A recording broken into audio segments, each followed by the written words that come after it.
welcome back to the channel. Today we're joined by a rising star in the combat sports world who's coming off another highlight reel KO at his combat karate debut. Let's talk to the man himself, Joe Skeletor Giannetti. How you doing, What's going Joe? on, man? How you doing? I'm good. You're 1 week removed from the fight in your debut. How you feeling? I feel great. I'm back to working out, back to training. I'm healthy, no injuries. So I just really couldn't be any better. And like I said, another highlight to add to the resume. Was that kick something that you drilled during camp at all? Yeah, I've been drilling that kick for years. I hit it in sparring all the time. It was something that we knew was going to land in this fight specifically. I had plenty of other kicks we planned on landing. That was just one, and I didn't know it would put him away like that, but I knew it would do some damage. And yeah, it was picture perfect. Yes, sir. And how'd you get the call to compete in the karate combat, man? So I actually hit up a buddy of mine, Joe Penafiel, the party. He's always helping out your boy. But I just hit him up. I was like, hey, man, I don't know if you got any connects over at Karate Combat. I know you just fought them. Not trying to kind of, I don't like asking for a lot of favors, but I was like, I'm not trying to be a pain in the ass, but you got to connect. Like, I'd appreciate it. And he was like, of course, bro. Here's the matchmaker's info. And I hit up the matchmaker, Leo. He answered me real fast, and he was like, let's do it. Will you fight at 165? I was like, hell yeah, 10 less pounds to cut. And he gave me the opponent, and I was all in, and they just treated me like part of the family since. And what'd you know about Brendan Jenkins, and how'd you feel like your style was going to compare to his? I know he's a tough dude, and I know he's a vet of the game. He's 33, and he's fought for the UFC, he's fought for PFL, he's fought for bare knuckle, he's fought for karate combat, and he's done pretty well in all of those. Even fights that he's lost, he's put up a good fight, and nobody really comes out of fights with Brendan Jenkins like unscathed, win or lose. So I knew that he was going to be a tough dude. I knew he was a competitor, and I was ready to go all 3 rounds, and even the 4th sudden death round if we had to over at Karate Combat. So I just really thought that it would be one of those things where I just had to stay technical, be long and just do what I do, and that's just how it worked out. And going into fight week, did you have worries or doubts about the elevation in Salt Lake City at all? I was more curious than anything because everybody had said, like, oh, Salt Lake City, the elevation, da-da-da-da. I didn't really notice anything. Granted, obviously, my fight was pretty quick, but even training throughout the week, I didn't really start to feel extra winded until, like, the day before the weight cut, and I kind of just chalked it up to that, We were doing 5-minute rounds, of light sparring. We were doing pad work. We were doing grappling, wrestling, all that stuff. And I felt like I was in phenomenal shape. I didn't feel like I was getting overtired more than usual until like I was really cutting weight. Other than that, no, I didn't really think it played a part. And did you have to adjust your training to prepare for combat karate, given that the rules were different and everything else? I didn't really change my training honestly too much. I kind of just treated it like an MMA fight. I treated it like I was going to fight 5-minute rounds. And, we just pushed the pace. The biggest things to change, were mental. It was when I'm sparring and I'm feeling a guy out and trying to find my range and do all these things, having somebody to remind me like, hey, you've only got 3-minute rounds of karate combat, so you've got to be on the gas. And it's only 3 rounds. It's not 5 rounds. So it's like 3 rounds of karate combat isn't even 2 full MMA rounds. So I just had to keep reminding myself, foot on the gas, go, go, go. And, it worked out. And what was it like, man, to be fighting in front of like Boss Root and Rampage Jackson? It was crazy. Pharaoh. Yeah, it was crazy, man. The event itself, the pit, the walkout, the music, everything, it feels like a friggin' video game. It feels like you're getting dropped into Mortal Kombat. But yeah, having everybody like that, pit side was freaking awesome. And being able to, express myself, who I am as a fighter with fighting in front of them was really cool. Just a lot of new eyes watching me fight. And I think everybody that saw me for the first time is a new fan. Absolutely. And how did it actually feel like going into the pit? Like, obviously you've been in the cage a dozen times, but what was the walkout like and actually going down in? It was just cool, man. The whole time, like, I was balancing between like you're about to fight, lock in, and like holy shit, this was like really cool. Like a giddy little kid, I was like, this is just awesome, And it's like it's so like personal because you walk out and there's people that could literally, like, their pit side, they could touch where you're walking. Like, you're right there. Yeah, the whole thing was just so cool. It was so much fun. Awesome, man. And now that you've competed there, can we expect to see you more in there? I know you called out Anthony Pettis. Yeah, I'd love to. We'll see what Karate Combat's interested in. They've already been asking for me back. They want me on another show. I'm getting married in 2 weeks, so we're just gonna handle that first, and then I'd like to get back into the cage or the pit as soon as possible. And did they offer you a contract, or how'd that go? We haven't really talked. We haven't really talked since. They were all saying, like, we need you back, we need you back, we need you back, and I was like, you guys come to the East Coast, maybe a Miami card, I'm in. Absolutely, man. What was the after party like? It was cool, man. It was cool. It's a weird thing. Like, Utah's got this big thing as far as, like, the way they construct all their businesses. Like, everything's multi-level. Like, this diner we were going to breakfast all week, you, like, go down a few sets of stairs, and then the other side you go up.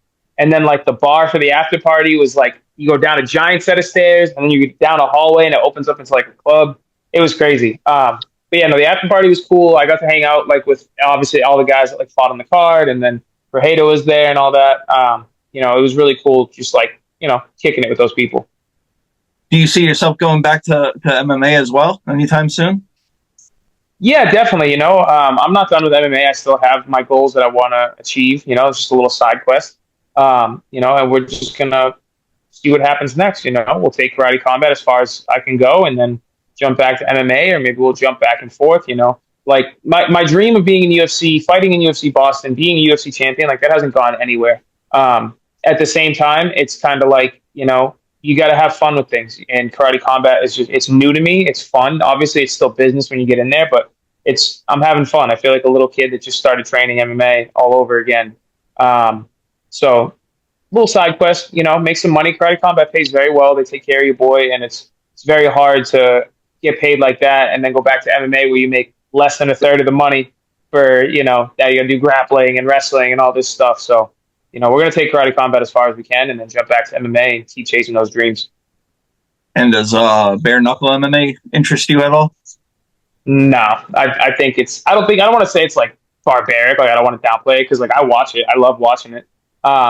It's just, I said it before, there's really not a price you could put on it for me. Like, you get so banged up. Like, you're not coming out of there unscathed unless you get, like, a first 30-second knockout.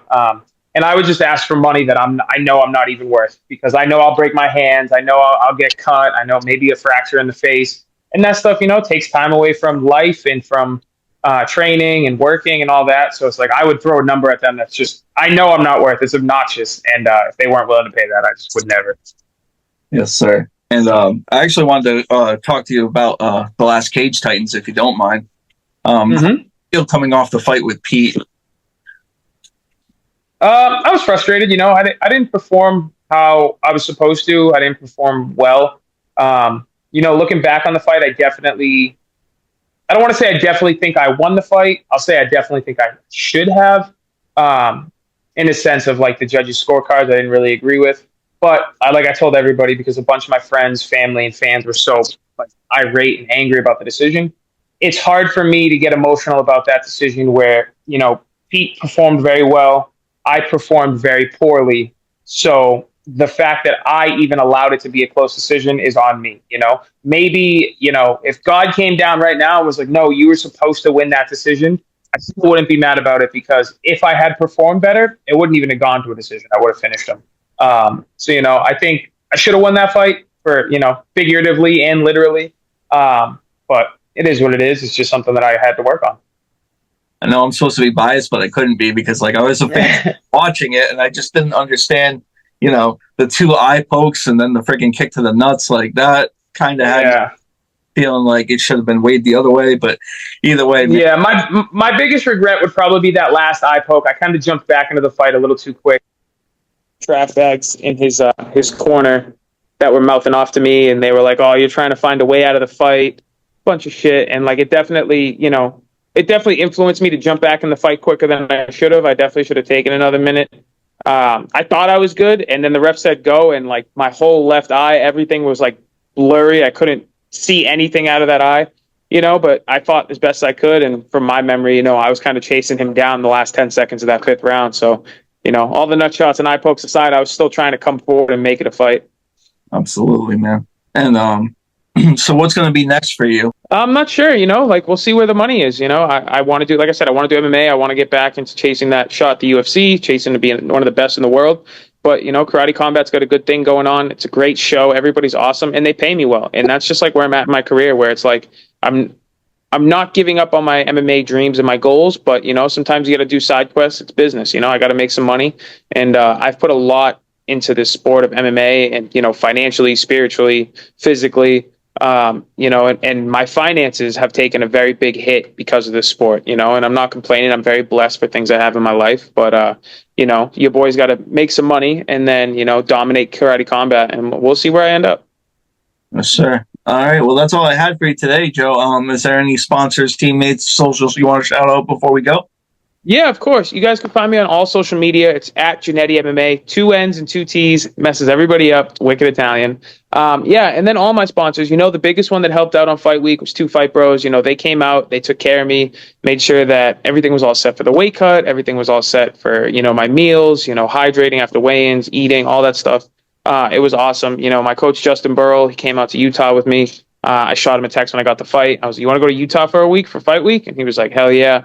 Couldn't have done it without him, helping with the weight cut and stuff. Natalia Vargas Insurance. You guys need car insurance. You guys need home insurance. Hit them up. Hane Reels, everybody that supports me. It means a lot. I say it all the time. It means the world. Everybody that's bought a shirt, everybody that has donated. I'm doing Tap Cancer out November 16th. You can find it on my Instagram. There's a link or a QR code you can scan. It brings you to our fundraising page that goes towards cancer research. Or you can buy a shirt where 100% profits will also go to the fundraising page. And then we're also looking for more sponsors. You can get a patch on our gi. We have a whole team of people. You can get it on your logo on our rash guards. And we're also putting like a local business gift basket together to raffle off. Obviously all the money goes to the page as well.